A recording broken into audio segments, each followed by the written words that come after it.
means. I want to know everything about you. Our dad is definitely not a giant rat.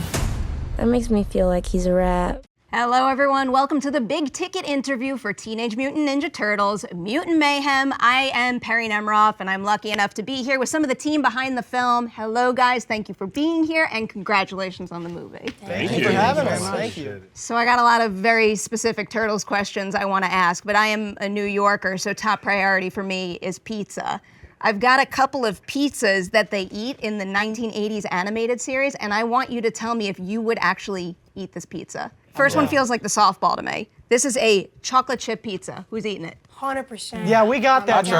Yeah. We tried a little Oreo one earlier. Yeah, earlier today we ate a lot of disgusting pizzas, legitimately, like with noodles and sushi on it. Nacho cheese. So you did the legit pizzas We actually did it. I feel like I could take on any pizza in the world. Shamon had no problem whatsoever down every single one of those pizzas. Cool. Yeah. So you said you tried the chocolate chip pizza. course. Was it chocolate chips or chocolate chip cookies? It was like Oreos. It was like Oreo crumble. There was a Snickers bar in one of them, I remember. There was. There's like bits of a Snickers bar. Not good.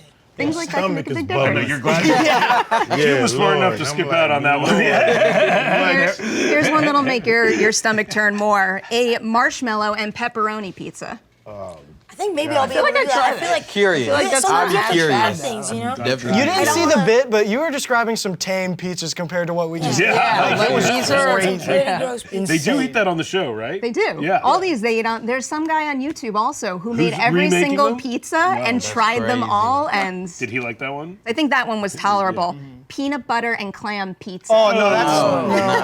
I don't know. If you could do that, please step away from me. I think I'm pass. All right, I'm glad we found the breaking point. That's not pizza anymore. So what was the worst one you did wind up eating? Probably the one with the The mac sushi. and No, I thought cheese the and the sushi. noodle, Mac there and was cheese noodle with pizza is peanut whack. butter and jelly. It was Actually gross. sounds Mac good. and And it was- cheese it was itself cold, was it was gross, cold. and there was We had a sushi on nacho top cheese, of it. popcorn, Yeah, there was licorice. Licorice. That jelly one bean wasn't pizza. bad. There was one with That the one was jelly bad. instead of sauce. It It was jelly, yeah. It was And jelly noodles. with Jelly ramen Doritos noodles. noodle.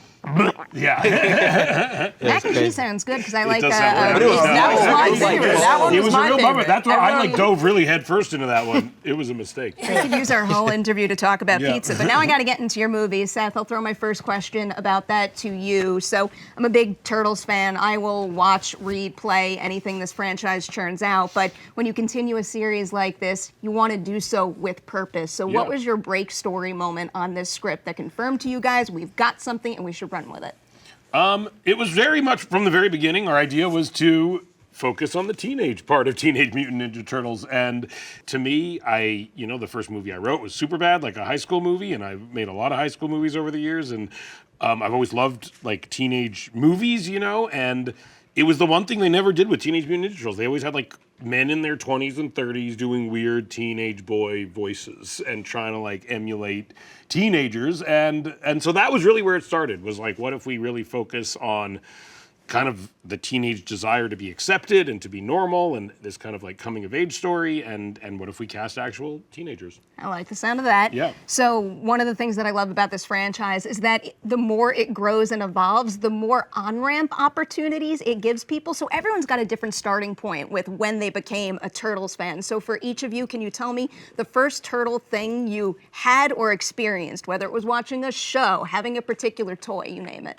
Me, it was actually taking my kids to the first movie. And I just thought it was a cool concept. And, when I first heard about the Ninja Turtles and the fact that they do karate and live in the sewer and they eat pizza, I was like, this concept is pretty dope. And then going to see the first animated movie, I mean, I was blown away by, the production and just how real it looked. And it's just the gift that keeps on giving, because, like, everybody in my family are huge Ninja Turtle fans. Love to hear it. How about for the four of you? First Turtles thing in your life? When I was like, I want to say like 8, I went to go see the Michael Bay movie. And I was a big fan after that. I was like, this is cool. Like the music was cool. Like the the CGI was sick. I was like, I'm a big fan now. And I had like Raphael's size. And I remember I used to like play fight with my friend with the little size.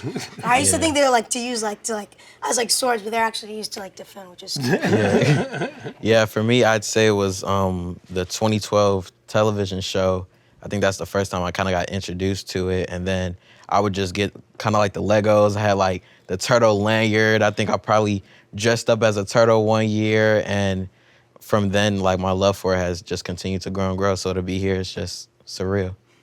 Yeah, I feel like with me, the Turtles have been like this monolith in culture for as long as I've been alive and like way before that, and they've just always been there. So I would say my first Turtles experience was like seeing the kids with the lunch boxes at school and like seeing the pajama pants at like sleepovers. Like they've just always been around, but I myself have never dove deep into it, and I kind of want to wait until after this movie has come out because I feel like we were doing something so new with like the teenage perspective of it. I almost thought like, well, would it help if I saw what an older actor did with the character or not? Like I was like, probably not. So I just kind of, this is my first foray into the Turtles universe, like officially. And we've been playing the games and I know all about them, but I've just never gotten into them. So this is my introduction. This is my ramp point. This is my ramp point right here. You're your own ramp. Yes, playing that game right exactly, yeah. Yeah, for me, mine was the same as Shamon. That 2012 series on Nick really helped me. And just come home from after school, and it would just always be on the TV. So, I mean, it was something that I've always gravitated towards and just a franchise that I've always enjoyed. So to be part of it with such an amazing cast is a dream come true, honestly. So we can learn a little bit about your version of the Turtles. I got a two-parter for all four of you. Can you give me your Turtles' greatest strength at the beginning of this movie? But then also, I want their greatest weakness, the thing that will do them in their fight against Superfly. If they can't overcome it, work as a team. I think for Raph, at least, I think his greatest strength could be his temper and his strength. I feel like at least in hand-to-hand combat, but I think it could also backfire on him and also be the downfall of Raph because he might get too hot-headed or let something get to him too much to where That's a good character. See? Exactly. His greatest strength is his weakness. Yes, exactly. Yeah. So. 100%. I guess, like, with Leonardo, his thing is, like, at the beginning of the movie, he's very much, like, Splinter's, so, like, he loves all this ninjutsu stuff. He loves the honor that his dad is instilling into him. But we see throughout the movie, he becomes this person who wants to leave the sewers. At the beginning, he's the one like, guys, we're trying to be a crime-fighting team. But his, like, ambition to get out there really comes when he meets April. One, it's the first human the Turtles encounter, and it's the first, like, on a one chance that she didn't freak out and leave, like, that's incredible. What are the chances of that? So that, like, friendliness that she displays, it really gets Leo to be more acclimated to escaping the sewers and seeing who he is outside of Splinter's watchful eye and how he becomes a leader for his brothers, like, away from the teachings of his dad, you know? Yeah. I guess that's it. Yeah, for Mikey, I'd say his greatest strength is how he's able to, like, improvising with everything, like go with the flow, kind of, you know, always aware of his surroundings at times. And, you know, if something's coming at him, he's gonna, you know, try to make something cool out of it. But I think that's also kind of like one of his weaknesses too, like not really paying attention and being so carefree and being not so, you know, with the team, like his brothers and everything like that, like not following Leo's rules. And he's like, you know, Leo's like formation, he's like, no, I'm a do a backflip and cartwheel into the battle. So, yeah. That's why Mikey was always my favorite. I love his carefree attitude because I'm planned to a T. I don't have some of that vibe. Yeah. My character, I feel like Donatello, his strength is his intelligence, and it helps him out a lot because he plans every single move he makes, but also it kind of weakens him in the way that he doesn't really know always how to react. He always has to think things out and calculate things. But also just like he relies on his brothers, and like as much as he may seem like the smartest, he wouldn't be as successful as he is in fights or whatever he's doing if he didn't have his brothers to be by his side to support him. All right, now, of course, we got to highlight Superfly here, too. I mean, it's a new character, Superfly. It's kind of like an amalgamation and based off of the Baxter Stockman character, which is in the movie also. But it was a cool opportunity to...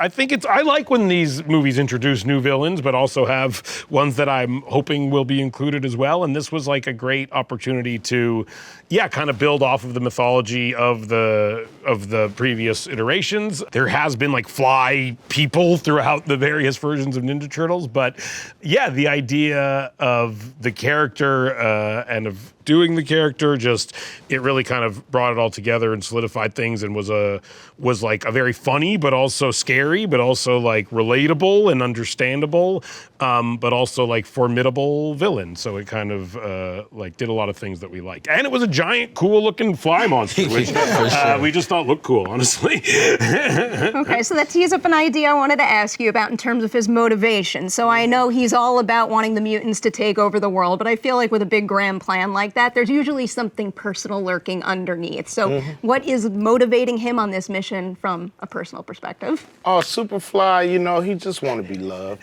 You know, he just want to be, you know, accepted by, you know, all mutants, of course, but, you know, humans too. But he realized, you know, at an early age, especially when they take out his pops, that he's got to kill them all, you know.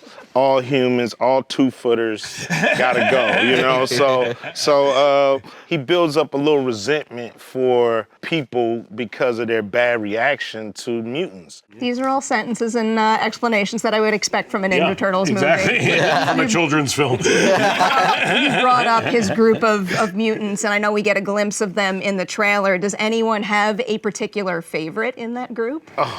Paul Rudd is Mondo Gecko, and that was always one of my favorite characters. And he was not represented on screen that much, but it was always my favorite toy. And the toys honestly had like so much like thought put into how they were designed. Like, it's funny, me and Jeff both remembered like Mondo Gecko had like a roller skate on his tail. Like, and the implication was it was like too heavy to drag along behind him, so we tied a roller skate to it. And it's funny, it was like one of those things that both like stuck in our heads, and we put it in the movie. And Paul Rudd is just so funny, and I've known him a long time. But everyone, all the mutants are funny. Hannibal Buress is a weird frog creature, and Rose Byrne is a giant crocodile monster, and Natasha Demetrio's a bat creature. She only does bat creatures. They're all so funny, and John Cena. You know, everyone's so great, and we're lucky to get them all. All right, I want to ask a little bit about the voice acting experience here. Seth, I'll start with you on that, because I know you were influenced by your experience working on The Lion King in terms of the actors actually being in the booth and recording during their sessions together, which most animated movies don't do. So first, can you give us, I guess, the reasoning behind why that isn't the typical way voice acting performances are captured, and what challenges you guys had to overcome in order to make that work on this film? Yeah, I think they don't do it just because it's way harder. It's way harder to schedule, having everyone there at the same time. It's technically much harder to record it. And I was just telling these guys, like, yeah, I've been in like 20 of these animated movies probably over the years, and on almost all of them, I've never even met the other people until the premiere. You show up and you meet them, and you know, the type of comedy I like is very like naturalistic and reactive and loose, and that always is elusive in these types of movies. And then I'm good friends with Jon Favreau, and I've known him since I was young, and he put me in his Lion King movie, and we recorded all the stuff that was with me and Billy Eichner and Donald Glover, like together. We were actually together, and it was so like alive feeling that I like really, that stuck in my head. And then when we started to do this, I was like, we got to have them all together.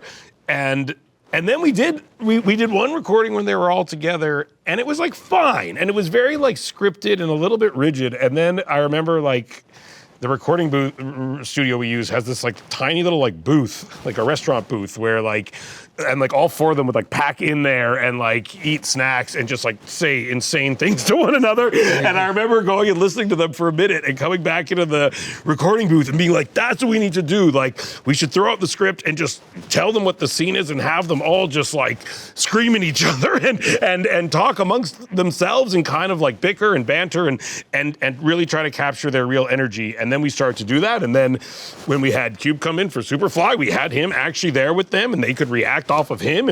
And there were some sessions we had like 7 or 8 people like connected to recording at the same time, and it was amazing. Yeah. Oh, that's so awesome. Can each of you, no spoilers of course, but can each of you give me an example of a time you were doing a scene and like stood there and said to yourself, we never could have nailed this unless we were all in the same room acting off of each other?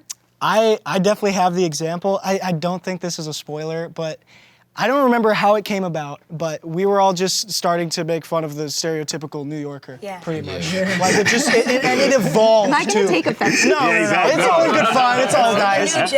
But it's like they were like, "Yo, can I get a bacon, egg, and cheese?" And then like Brady would add in like, "Yo, the Aki way" or something, and then like Shamon would add in there, and like it just turned into this like beast of a scene that came out of nowhere. And it's like, I'm so excited to see that. It's good in that way. Whenever I get a bacon, egg, and cheese now, I'm gonna get a bacon, egg. I'm always making your impressions of a guy ordering a bacon, egg, and cheese. I think it's so unique that Seth is. I've never worked on a project before, especially with like this many amazing people, and like where Seth would just be like, all right, guys, we'd come to this here and he'd be like, all right, argue about something related to TikTok and go. And that's literally how the sessions would go, and it would turn into like brotherly love in those arguments, which really helped. So I mean, it was a lot of fun with anyone that came in. Superfly first meets the Turtles. The banter that goes on, the little extra things that are said in there, you probably just wouldn't have if it was just, me just doing the recording, them just doing it. You wouldn't have those little,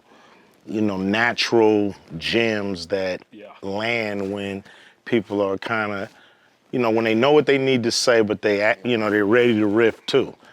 So I just think it made it a more dense and realistic experience than, you can go to animated movies and sometimes you could tell, the voices and how they come in, that it's not, kind of cohesive.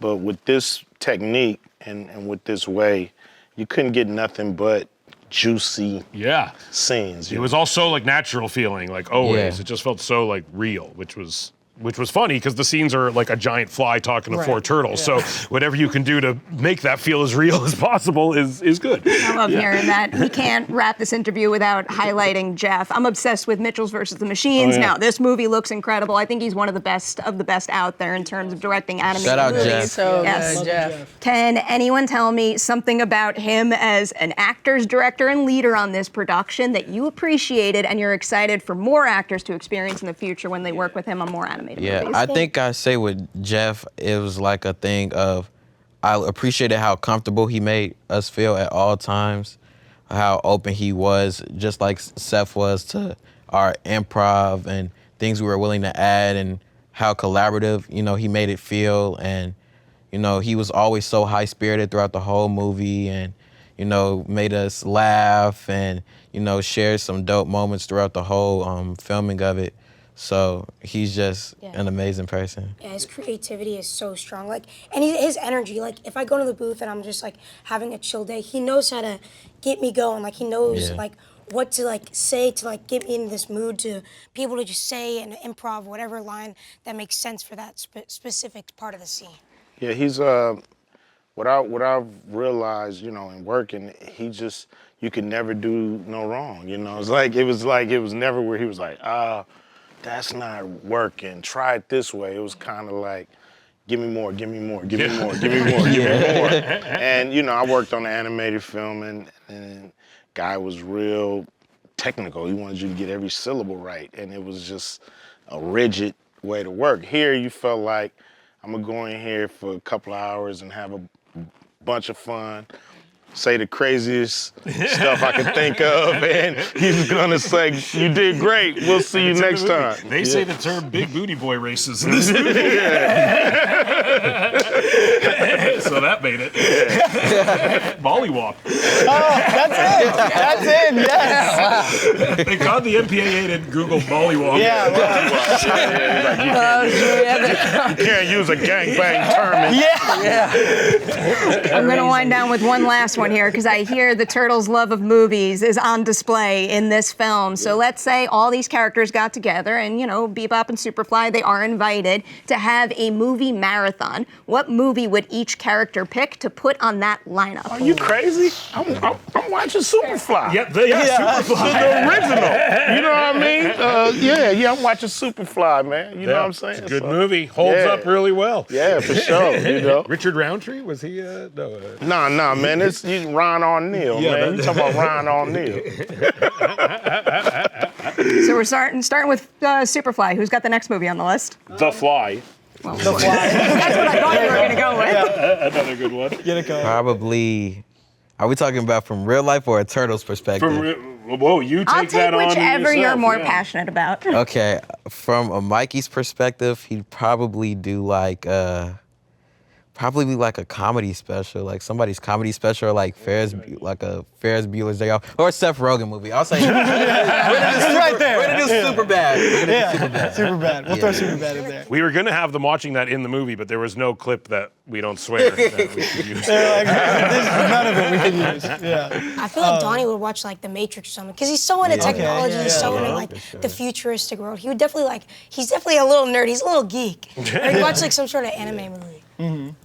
I see Raph watching like Bloodsport or something. Oh, yeah, like, great movie. super aggressive, or like the Terminator or something like that. But I feel like with Leo, his thing is it's kind of like with the combat of Raph, but more in like a I don't know how to describe it. I feel like Leo's favorite movie is Rudy. Exactly. Yeah. Or what's that Like one? a nice- Friday Night Lights. What's that one? Lucas from the 80s? Oh yeah, Lucas, Yeah, about the Lucas. nerdy kid who likes bugs. Exactly. Yeah. Let's do that one. Let's just throw out Lucas. No, I was thinking John Wick, dude. I feel like he would love the action scenes. He would like that. Like something like that. Mission Yeah. Impossible. Yeah. How about Bebop? What's he picking? You know, probably The Lion King, because I also play a warthog in that movie, which I honestly didn't realize till I was like a year into playing a warthog into this movie, and I'm like, oh, only warthogs for me, apparently. All fair. I'll happily do this movie marathon. Exactly. I have to let you all go. I will say huge congratulations on this movie. Thanks for sharing some of your experience with us. To everybody out there watching, thank you so much for watching this big ticket interview. And do not forget, Teenage Mutant Ninja Turtles Mutant Mayhem tickets are on sale on Fandango.com right now.